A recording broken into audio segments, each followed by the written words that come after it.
Welcome back to Pakistan आज रात। ज़हीम कादरी साहब पाकिस्तान मुस्लिम लीग नून से इनका ताल्लुक़ है, हमारे साथ मौजूद है लाहौर स्टूडियो से। बहुत बहुत शुक्रिया ज़हीम कादरी साहब शो पर हमें ज्वाइन करने के लिए, और कुछ ही देर में नाज़रीन शर्जील मेमन साहब भी हमें ज्वाइन कर लेंगे। ज़हीम कादरी साहब ये फरमाइएगा कि एक दफ़ा फिर हम देख रहे हैं कि जो कंसल्टेशन का वर्ड है वो ज़ेर बहस है। पहले भी हमने देखा था जब जस्टिस ऑफ सुप्रीम कोर्ट की बात हो रही थी, उस वक्त भी जब एलिवेशन की बात हो रही थी ये ज़ेर बहस आया था। फिर हमने देखा दीदार शाह केस में फिर ये ज़ेर बहस आया। क्या वजह इस कंसल्टेशन की जो डेफिनेशन है, जो इसकी तशरीह है, वो अब तक हम नहीं कर सके हैं? जी बहुत अच्छा सवाल किया आपने। देखें भाई, पूरे पाकिस्तान में कई सर्वेज हुए पिछले दिनों में, और उन्होंने पूरी कौम से पूछा कि आप क्या समझते हैं कि पाकिस्तानी कौम का सबसे बड़ा मसला क्या है। 80% लोगों ने कहा कि करप्शन इस मुल्क का सबसे बड़ा मसला है। राइटली, क्योंकि जो अवेलेबल रिसोर्सेज हैं वो इतने चोरी हो जाते हैं कि वो कौम तक उनकी वो ट्रिकल डाउन नहीं हो सकते और कौम पर इस्तेमाल नहीं किए जाते, बल्कि वो रास्ते में ही गायब हो जाते हैं। जब ये बात हुई तो मिसाक जमहूरियत में भी और फिर मोहतरमा बेनज़ीर भुट्टो ने भी इस पर बड़ी डिलिब्रेशंस की। मुझे अच्छी तरह याद है कि जब लंदन में मिसाक जमहूरियत का मुआहदा लिखा जा रहा था तो ये जो लाइंस थी सारी रिगार्डिंग करप्शन और एहतसाब ब्यूरो एंड ऑल दैट, और इसके एहतसाब चेयरमैन बनाने की जो बात थी, अगर आप पढ़ लें तो वो तमाम बेनज़ीर भुट्टो साहब की ही डिलिब्रेशंस थी। हमने उनको सपोर्ट किया था।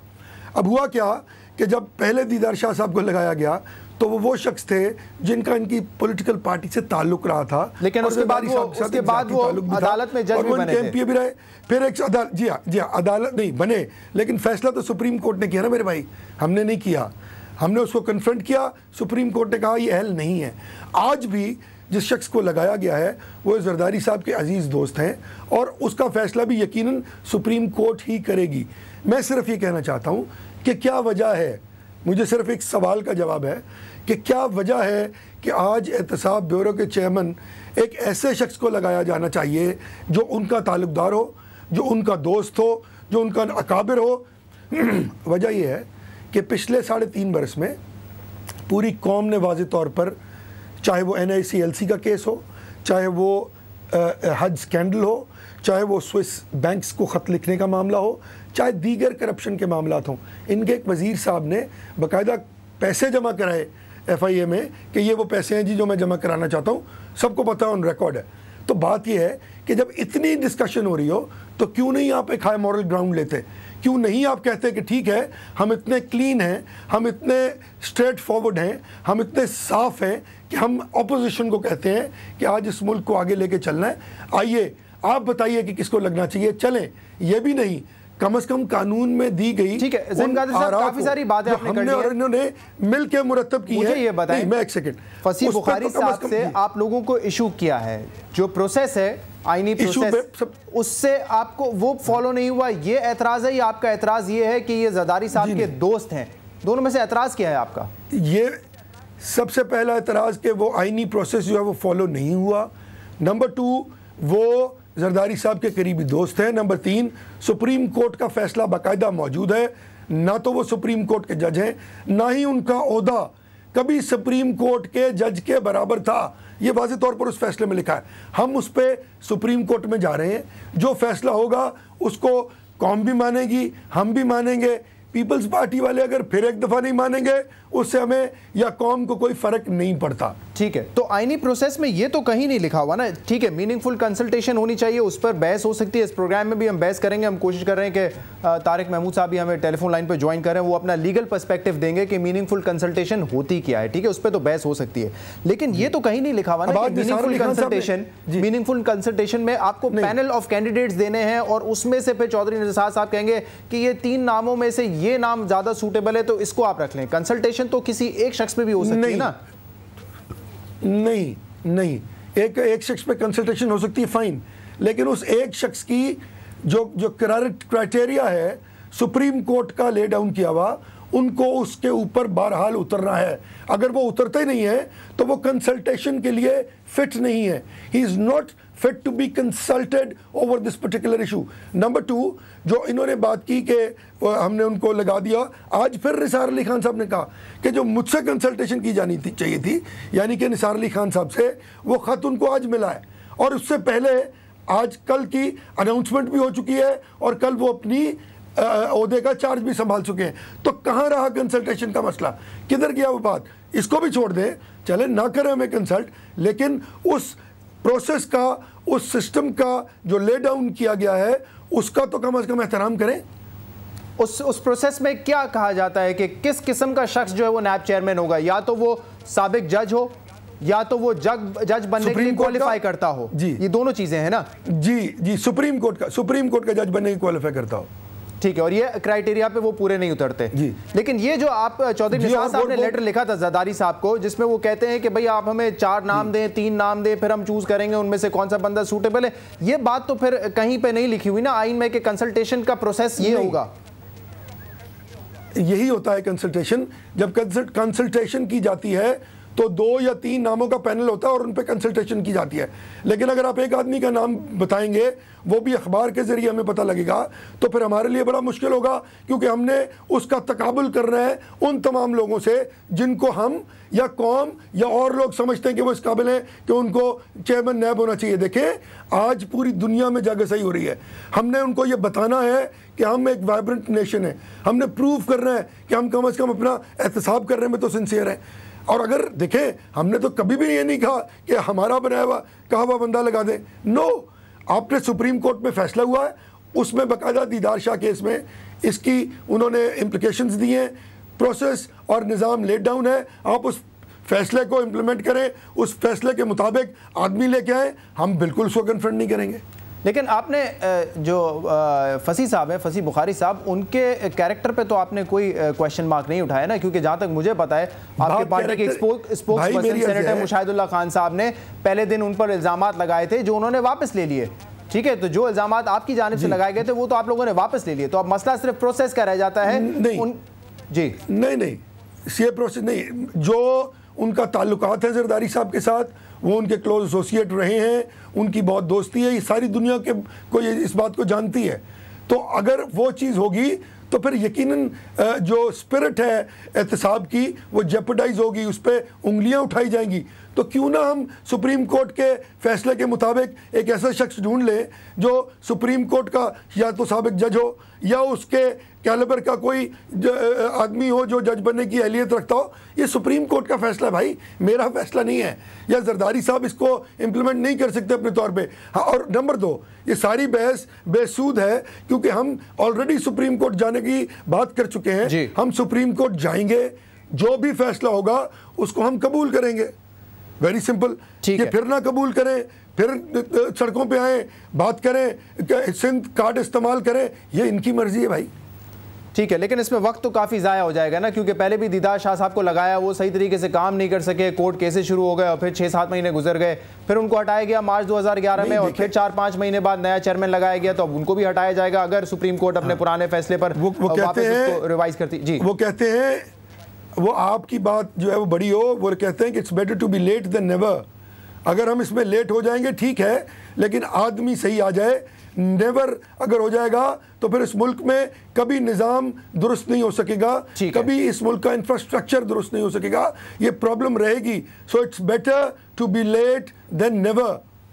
ठीक है, शर्जील मेमन साहब ने हमें ज्वाइन कर लिया है, मिनिस्टर हैं सिंध के। बहुत बहुत शुक्रिया शर्जील मेमन साहब शो पर हमें ज्वाइन करने के लिए। आज आपने एक दफ़ा फिर धुआंधार प्रेस कॉन्फ्रेंस की और मुस्लिम लीग नून पर और शरीफ बरादरान पर इल्ज़ामात भी लगाए, उस पर भी हम बात करेंगे। लेकिन सबसे पहले तो जो नैब चेयरमैन की तकरीर है उस पर हम बात करने चाहेंगे। दीदार शाह साहब के फैसले को अभी ज़्यादा वक्त नहीं हुआ है, और आपको तो याद होगा शर्जील मेमन साहब, क्योंकि आपने उस फैसले पर एतराज़ भी किया था, प्रोटेस्ट भी किया था सिंध के पीपल्स पार्टी की जानिब से, और उसके बाद आपको जो है वज़ीर भी बना दिया गया था सिंध का। तो आपको तो यकीनन ये केस ठीक तरीके से याद होगा। जब एक दफ़ा तशरीह हो चुकी है मीनिंगफुल कंसल्टेशन की, तो उसके बाद वही गलती पाकिस्तान पीपल्स पार्टी दोबारा क्यों कर रही है? बिस्मिल्लाहिर्रहमानिर्रहीम। शहजाद साहब, बात यह है कि जहाँ तक इनके एतराज़ की बात है तो इनके लिए तो कोई भी हम अगर ले आएँ, चाहे वही दीदार हुसैन शाह साहब हों, जिनकी मियाँ साहब ने ख़ुद तारीफ़ की थी जब मियाँ साहब कराची में थे, कि उन्होंने बड़े जल्दी जो है इनकी तारीखें रख कर जो है उनके फैसले सुनाने की बात की थी दीदार शाह साहब ने। उसके बाद जो है अब इनको फसी बुखारी साहब के नाम पर भी एतराज़ है, तो इनको चाहिए एग्जैक्टली जो शख्स वो उस वक्त मुल्क में है नहीं, अगर वो आ जाएगा तो इनको दे देंगे, वो है सैफुर रहमान साहब। इनको एग्जैक्टली सैफुर रहमान साहब जैसा चाहिए, क्योंकि इनके पहले इक़्तिदार के दौर में सैफुर रहमान साहब ही थे और जिसकी फिर वो वॉइस रिकॉर्डिंग्स भी मीडिया के सामने आई, जिस तरह वो जस्टिस कयूम साहब को इंस्ट्रक्शंस दे रहे थे, जिस तरह वो मियाँ शहबाज शरीफ साहब से इंस्ट्रक्शंस ले रहे थे। तो मैं इनसे गुजारिश करता हूँ कि सैफुर रहमान साहब को वापस ले आएँ। हम गुजारिश करेंगे सदर पाकिस्तान साहब से, वज़ीर आज़म पाकिस्तान साहब से कि आपको सैफुर रहमान साहब हम वापस दे दें और फिर वही आपको सूट करेगा। इनको पूछे सैफुर रहमान आपको कबूल है नहीं कबूल है?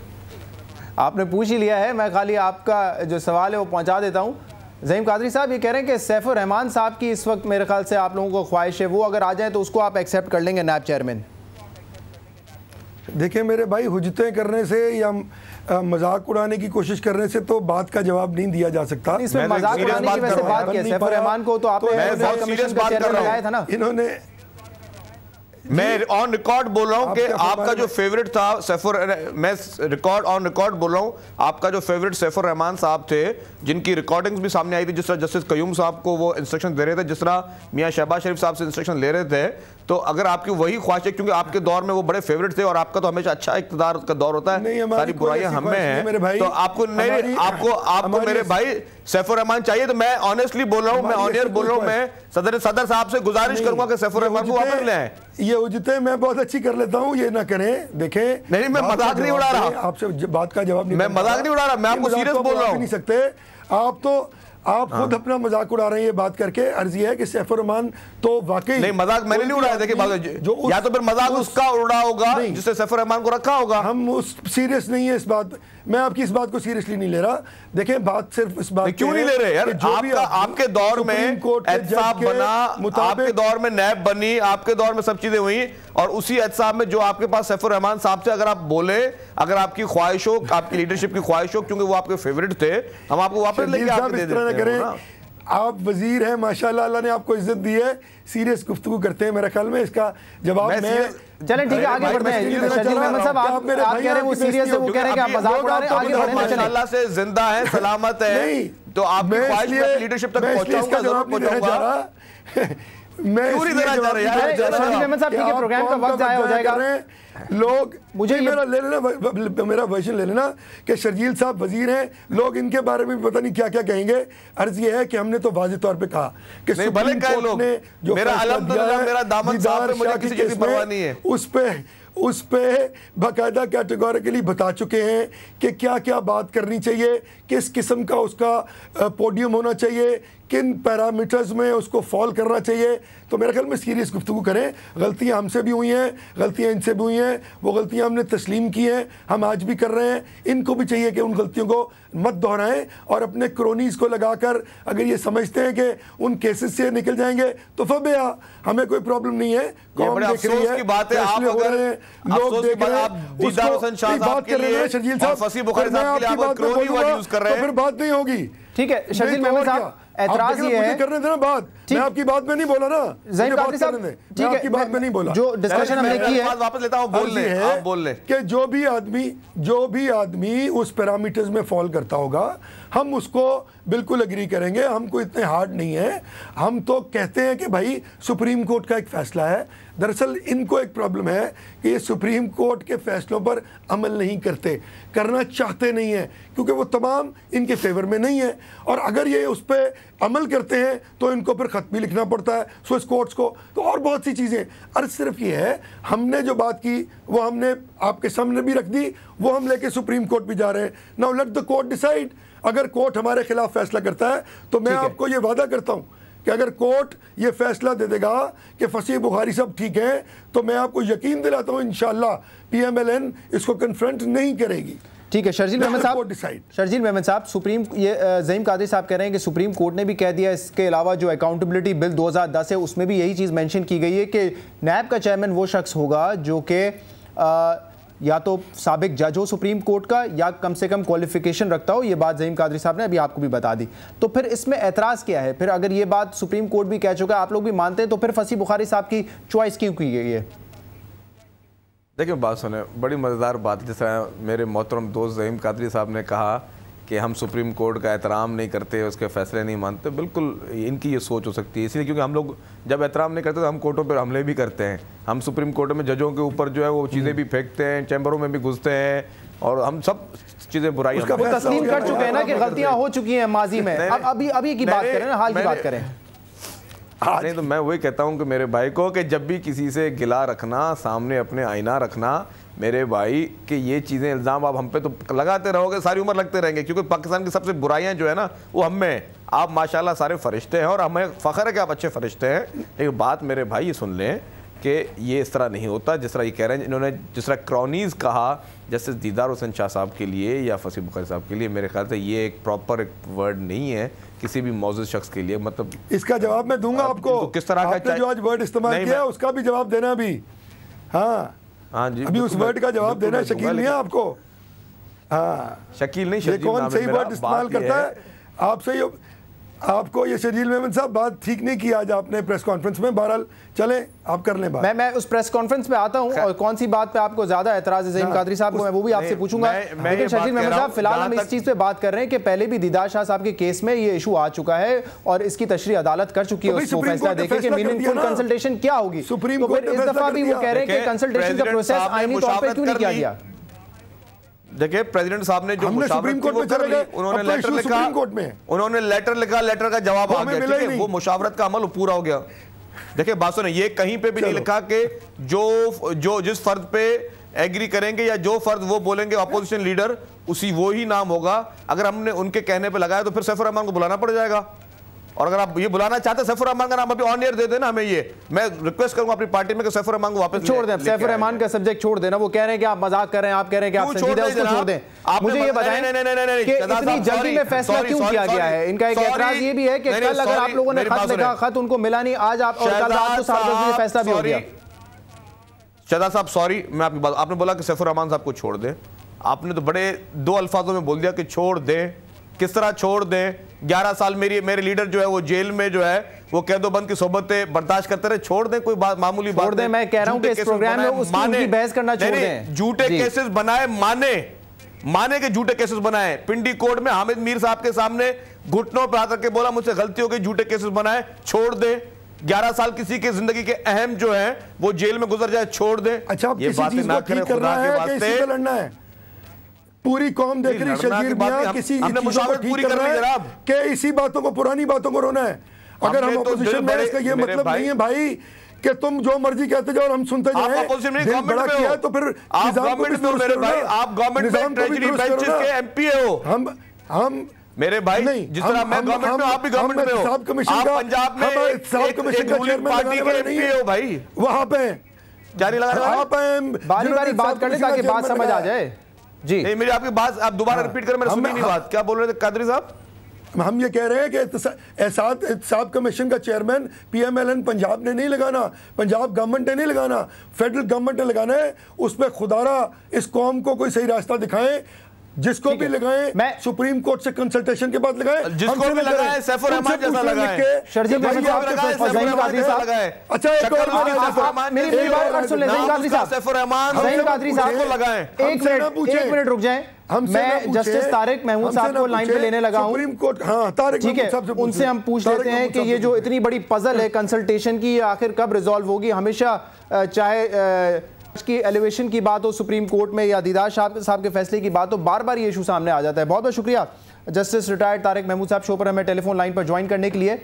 ये फरमाइएगा कि क्या ये बिल्कुल ऐसा ही केस है जो कि दीदार शाह साहब का केस था, वहाँ पे भी यही एतराज़ था पीएमएलएन का कि मीनिंगफुल कंसल्टेशन नहीं हुई है, और अभी भी इनका यही है, फसीह बुखारी साहब के केस में भी यही एतराज़ है कि हमसे कंसल्टेशन नहीं की गई?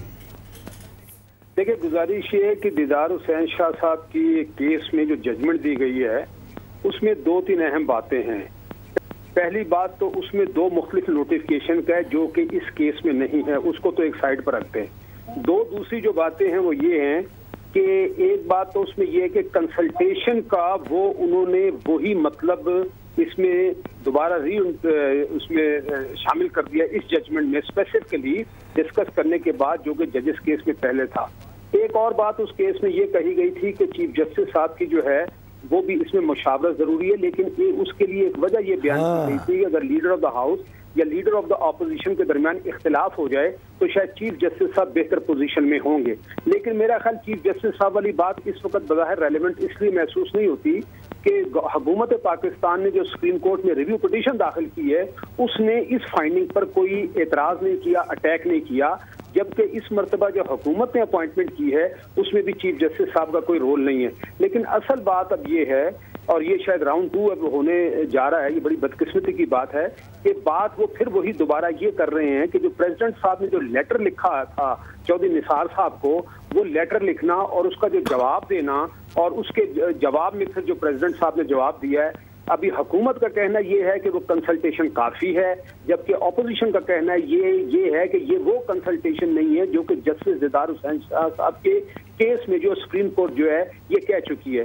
असल में असल बदकिस्मती मुझे जो सारे इस खेल में नज़र आ रही है वो ये है, मैं एक आम पाकिस्तानी की हैसियत से कह रहा हूँ कि लगता ये है कि इस मुल्क में करप्शन सिरे से कोई इशू है ही नहीं, क्योंकि अगर करप्शन वाकई को इतना ही सीरियस इशू होता तो कम से कम लीडर ऑफ द हाउस और लीडर ऑफ द ऑपोजिशन जो है इस 18 करोड़ आवाम में, ऑफ कोर्स इस 18 करोड़ में सारे लोग तो नहीं आएंगे, वही लोग आएंगे जो एलिजिबल हैं, जैसे कि हर साबिक आर्मी ऑफिसर भी हो सकते हैं, साबिक बैरोक्रेट से साबिक जज हो सकते हैं जो एलिजिबिलिटी में आते हैं। तो क्या इस पूरे पाकिस्तान में हमें कोई ऐसा आदमी नहीं मिलता जिस पर दोनों लीडर ऑफ द हाउस और लीडर ऑफ द ऑपोजिशन है वो कंसेंसस के साथ जो किसी आदमी को अपॉइंट कर सके? ये बदकिस्मती की बात है और शायद सुप्रीम कोर्ट में दूसरा राउंड होने जा रहा है जो कि नहीं होना चाहिए था।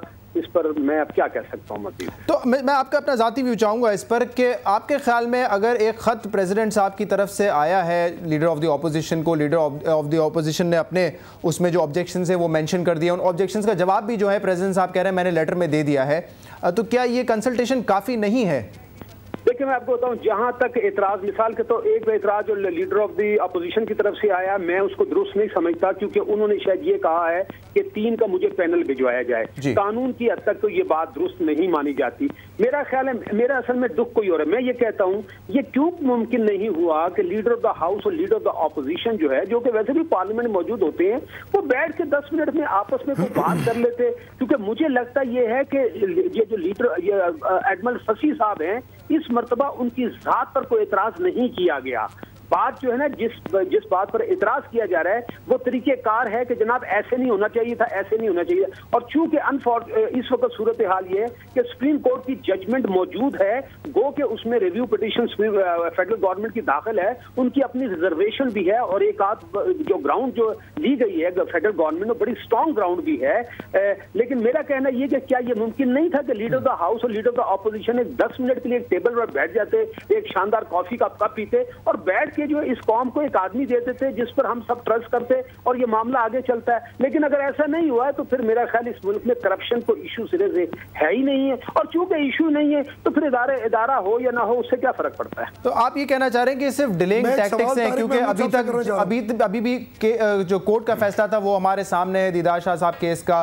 अब वापस जो है कोई नाम आएगा, अगर सुप्रीम कोर्ट वापस एतराज़ करता है फिर 6 महीने ज़ाया हो जाएंगे। दूसरी तरफ अकाउंटेबिलिटी बिल भी पड़ा हुआ है 2010 का, जिसमें ये दोनों जमातें जो है उसकी कुछ शिकों पर इख्तलाफ कर रही हैं। तो करप्शन को हटाने के लिए या करप्शन से लड़ने के लिए कोई भी काम जो है वो 3 साल में नहीं किया गया है। तारिक साहब देखें, आपने बहुत अच्छी बात की। मैं एक और बात कहता हूं, देखें ये सारी कंट्रोवर्सी 1 सेकंड में खत्म हो सकती थी, ये सुप्रीम कोर्ट की प्रोसीडिंग में खत्म हो सकती है। वो इस तरह कि जैसे आपने खुद फरमाया, पहले देखें चार्ट ऑफ डेमोक्रेसी में इन्हीं दोनों पार्टियों ने जो है इनकी कमिटमेंट थी कि हम एक इदारा बनाएंगे करप्शन के वाले से। तो सवाल ये है कि वो 3.25 साल पर जो बिल पड़ा हुआ है वहां पर कमेटी के पास, अगर ये उस बिल को पास कर देते, उसको कानून बना देते, तो ये सारी कंट्रोवर्सी चाहे दीदार हुसैन शाह साहब के हवाले से या सुप्रीम कोर्ट के हवाले से, ये सारी कंट्रोवर्सी ऑटोमेटिकली खत्म हो जाती। तो मुझे तो ये है कि अगर बिल्कुल ठीक कह रहे हैं तारिक साहब, आज वो कानून पास कर देते हैं तो किसा हो जाए खत्म। तो ये 3.25 साल से क्यों नहीं हो रहा? सारी पार्लियामेंट बैठे, देखिए इसमें लीडर ऑफ ऑपोजिशन और हाउस दोनों बैठे हुए हैं। अगर वहां से बिल नहीं पास, कानून नहीं बन रहा, वो कि हुकूमत के पास सिंपल मेजोरिटी से कानून बनाई जा सकती है, तो फिर मैं तो पार्लियामेंट को इसका मुर्दे इल्जाम ठहराऊंगा कि ये पार्लियामेंट ने ये क्यों ये रवैया इख्तियार किया जिसकी वजह से खामखा अदालत में एक कंट्रोवर्सी चल रही है और सारी कौम जो है एक मुसीबत में पड़ी हुई है। जी ज़हीम कादरी साहब कुछ ऐड करना चाह रहे हैं, गालिबन कुछ पूछना चाह रहे हैं आप जस्टिस साहब से? जी मैं तारिक साहब से सिर्फ ये पूछना चाह रहा हूँ कि ये जो नोशन है कि जो एहतसाब ब्यूरो का चेयरमैन होता है उसका ओहदा या तो वो साबिक जज हो सुप्रीम कोर्ट का या उसके बराबर का कोई आदमी हो जो उसके पैराए में फॉल करता हो, ये कहाँ तक बात दुरुस्त है? जरा इस पर रोशनी डालें। बात दुरुस्त या सैफुर रहमान जैसा भी हो, उसमें 3 कैटेगरीज हैं। एक कानून तो ये है कि लेफ्टिनेंट जनरल क्या वो हो या उसके ओहदे का बराबर हो, फॉल से।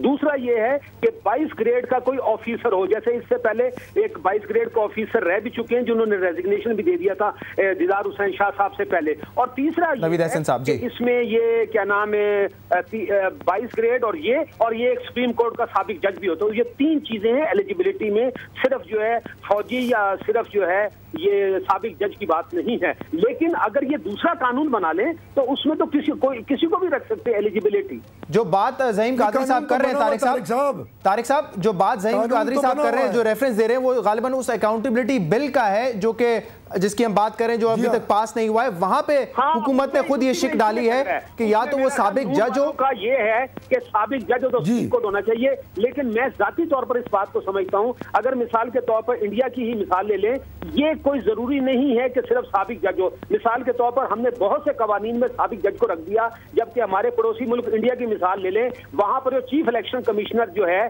जो एक साबिक जज नहीं रहा, और वो ऐसा पावरफुल आदमी था जिसने वो जो कैंपेन पर प्राइम मिनिस्टर जब जा रहे थे हेलीकॉप्टर पर जहाज पर बैठने लगे तो उसने आके उनको रोक दिया कि जनाब आप नहीं जा सकते।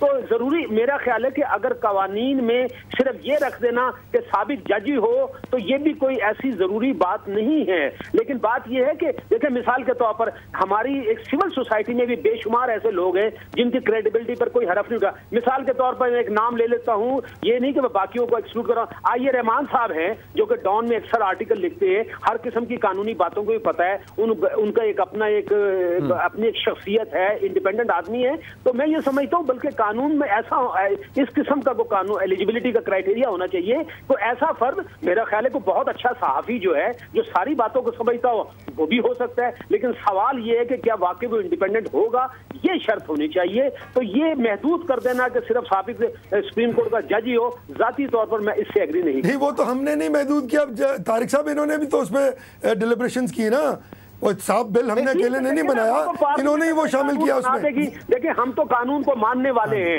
अनलेस के वो कानून जो है फंडामेंटल राइट से कॉन्फ्लिक्ट करता हो, पार्लियामेंट में जो भी कानून बनाएगी हम तो उसको मानेंगे, क्योंकि जाहिर है पार्लियामेंट को हमने मानना है, हम जो है डेमोक्रेटिक सिस्टम पर बिलीव करने वाले। तो मैं तो कहता हूँ आज रात बना लें ताकि सारा फसाद ही खत्म हो जाए। लेकिन ये अनफॉर्चुनेट है।